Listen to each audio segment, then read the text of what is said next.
Fisheries and wildlife are reasons why people live in areas like this. We live in a little cool community called Rockaway Beach, just off the Pacific Ocean.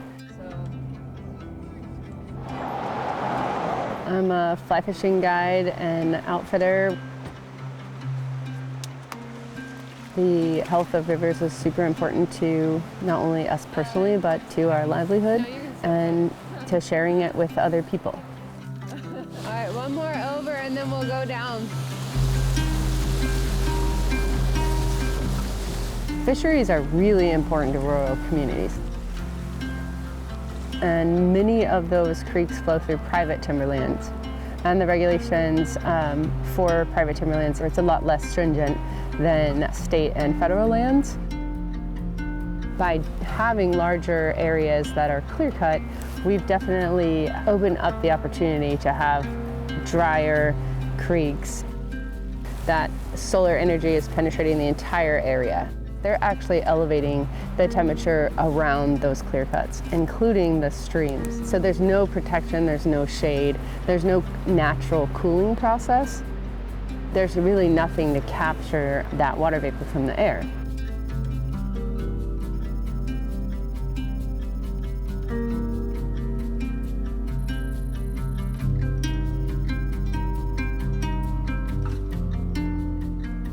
The direct result are increased drought and fires and lack of water, not having returning salmon and steelhead.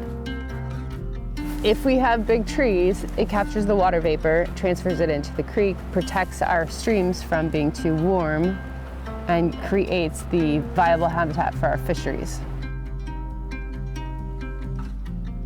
Other states surrounding us, Washington, California, Idaho, have stronger forest practice laws, and those timber companies are doing just fine. We're just turning away from the solution because of money. It's the people who suffer those consequences, and it's not the people who are making those choices. Knowing how the Oregon coast communities will suffer, there is a great opportunity for Oregon to be part of the solution by having greater buffers on rivers and watersheds.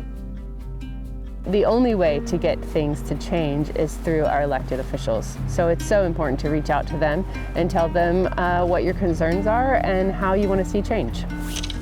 Being with people on the water, it's like they get to reset.